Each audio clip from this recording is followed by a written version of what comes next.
सभी को जय श्री कृष्ण, जय श्री राधे। मैं आचार्य राहुल देव भूमि उत्तराखंड से आप सभी के मंगल की कामना करता हूँ। आशा करता हूँ आप सब स्वस्थ होंगे, आनंद में होंगे। भगवान से मेरी यही प्रार्थना है।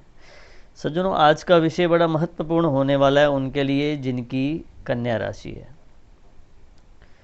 कन्या राशि 2024 1 मई से भगवान देवगुरु बृहस्पति राशि परिवर्तन कर रहे हैं, जो कि पूरे 1 वर्ष तक वृषभ राशि में रहेंगे।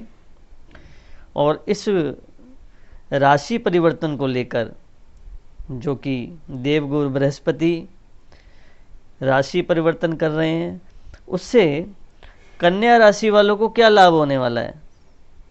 व्यापार को लेकर, व्यवसाय को लेकर, कार्यक्षेत्र को लेकर, दाम्पत्य जीवन को लेकर, संतान पक्ष से लेकर, या फिर जीवन की हर कोई जुड़ी हुई समस्या, जो कि देवगुरु बृहस्पति कृपा करेंगे। ऐसा क्या होने वाला है जो उनको कन्या राशि वालों को सफलता मिलेगी, क्या क्या सफलताएं मिलने वाली हैं, इन सभी विषयों में चर्चा करेंगे। लेकिन वीडियो में आगे प्रवेश करने से पूर्व मेरा आप सभी से निवेदन रहेगा कि अगर आप नए हैं तो चैनल को सब्सक्राइब कर लें, बेल आइकन दबा लें। आने वाली वीडियो हमारी सबसे पहले आपको प्राप्त हो, ऐसा हमारा भाव रहता है। वीडियो को लाइक, शेयर, कमेंट अवश्य करें और सभी कमेंट में जय श्री राम लिख के ज़रूर भेजें।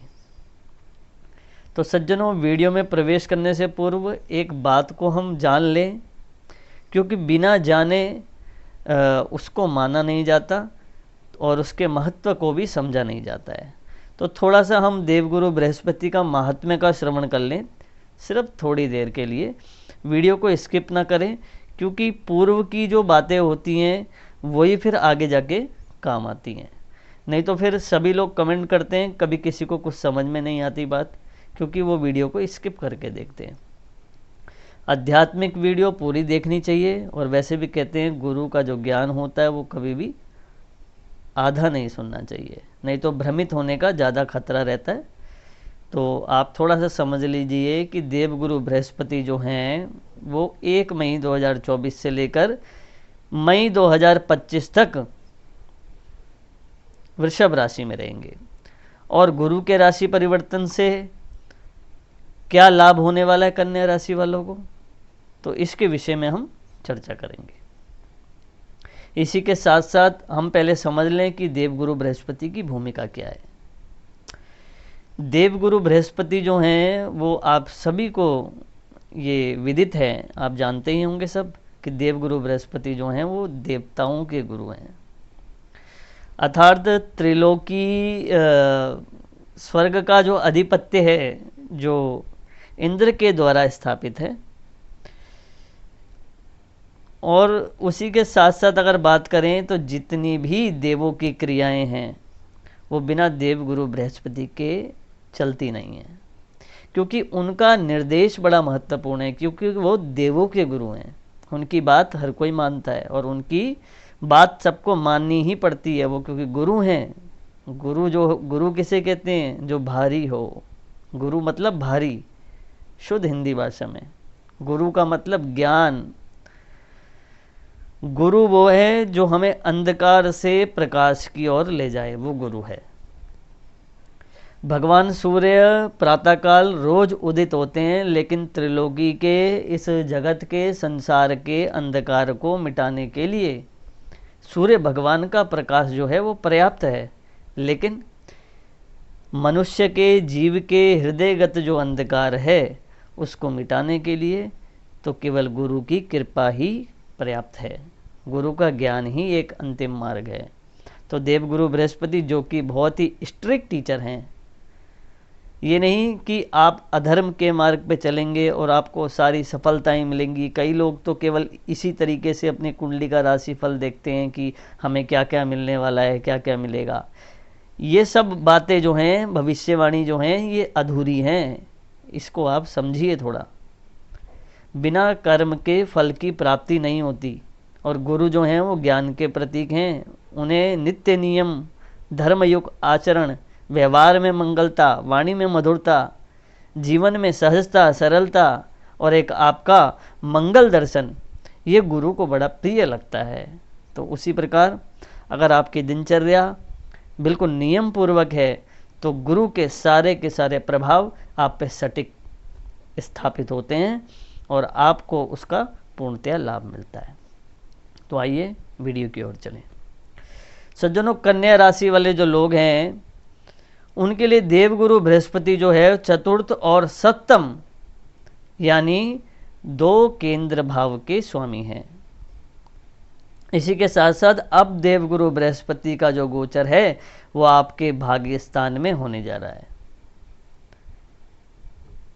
इस भाव में बृहस्पति के गोचरीय दृष्टि से आपको धर्म का लाभ मिलने वाला है। जितने भी कन्या राशि वाले हैं उन्हें धर्म का लाभ मिलेगा। धर्म का लाभ कहने का मेरा तात्पर्य यह है कि आपकी धार्मिक कार्यों के प्रति रुचि बढ़ेगी, आप आध्यात्मिक क्षेत्र से जुड़ेंगे जो कि गुरु को पसंद है।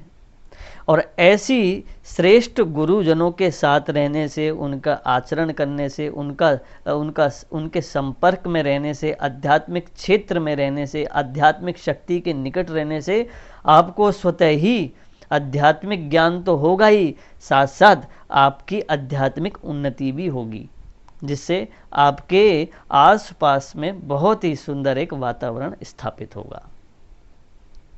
इसी के साथ साथ बृहस्पति जो हैं वो आपके प्रथम भाव, तृतीय भाव और पंचम भाव में दृष्टि कर रहे हैं।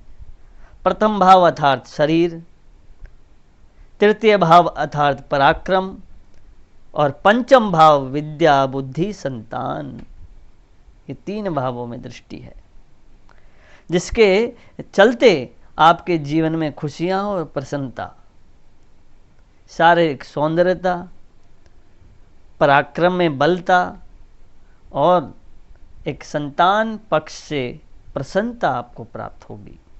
इसी प्रकार विशेष रूप से समाज में भी आपको मान सम्मान की प्राप्ति होगी, क्योंकि सज्जनों, जब हम आध्यात्मिक ऊर्जा के साथ आगे बढ़ते हैं, भगवान के एक बल के साथ हम जब आगे बढ़ते हैं, जब हम भगवान पे विश्वास रख के भाव के साथ आगे बढ़ते हैं, तो हमें समाज में अपने आप सफलता और सम्मान की, यश की प्राप्ति होनी निश्चित है। श्रेष्ठ गुरुजनों का आप सत्कार करेंगे, जिससे आपको और अधिक एक बल की प्राप्ति होगी, पुण्य की प्राप्ति होगी। इसी सरकार आपको विशेष रूप से एक बात का ध्यान रखना है कि आपको अपनी वाणी में संयम रखना है। आपकी वाणी में आपको मिठास लानी है, नहीं तो अगर आपकी वाणी में मिठास नहीं होगी तो परिवारजनों और भाई बंधुओं के साथ थोड़ा सा आपका व्यवहार थोड़ा खटपट हो सकता है। तो इससे आपको बच के रहना है कि आप ऐसी वाणी बोलिए मन का आपा खोए। मीठी वाणी, तो मीठी वाणी आपको विशेष रूप से बोनी है। जिब्बाग्रे वसते लक्ष्मी, क्योंकि सब कुछ जीव के अधीन ही है, इसलिए हम जैसा मधुर बोलेंगे वैसे ही हमें प्राप्त होता है। इसी के साथ साथ आपको यात्राओं से विशेष रूप से लाभ होगा। जो आप यात्राएं करेंगे अपने व्यापार व्यवसाय संबंधी, उससे आपको लाभ की प्राप्ति होगी। इसी प्रकार आप अगर शिक्षक हैं या सरकारी नौकरी कर रहे हैं या किसी राजनीतिक सलाहकार हैं तो आपको सम्मान प्राप्त होगा। इस तरीके के पूर्ण योग दिख रहे हैं। इस प्रकार विशेष रूप से अगर आप मार्केटिंग करते हैं, आपका अगर सेल्स का काम है, फील्ड का काम है, तो उसमें भी आपको एक उन्नति के योग यहाँ पे दिखाई दे रहे हैं। तो कन्या राशि वालों के लिए विशेष रूप से ये समय जो है बड़ा एक मधुर और एक आध्यात्मिक ऊर्जा से जुड़ने का है, और उसी के साथ साथ अपना काम करने का भी है, क्योंकि कर्मण्येवाधिकारस्ते माँ फलेषु कदाचन माँ कर्मफल हेतुर्भु माते संगोस्त करणी।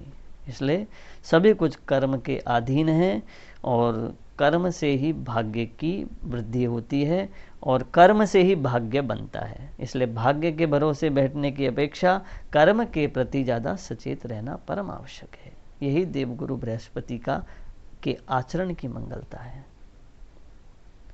यद्यदाचरिति श्रेष्ठ तत्तद्देवोत्तरो जना। इसलिए जैसे जैसे श्रेष्ठ व्यक्ति महापुरुष आचरण करते हैं उनको ही देख के हमें आचरण करना चाहिए और अच्छी अच्छी बातों का हमें अनुसरण करना चाहिए, जीवन में उतारनी चाहिए, जिससे हमारे जीवन में मंगलता आती है और हमारी वाणी में सहजता, सरलता, समलता और संपूर्ण भाव से एक समर्पण का भाव हमारे अंदर विद्यमान हो जाता है, जिससे हमें एक आध्यात्मिक ऊर्जा की प्राप्ति होती है और हमारे सारे संकट समाप्त हो जाते हैं।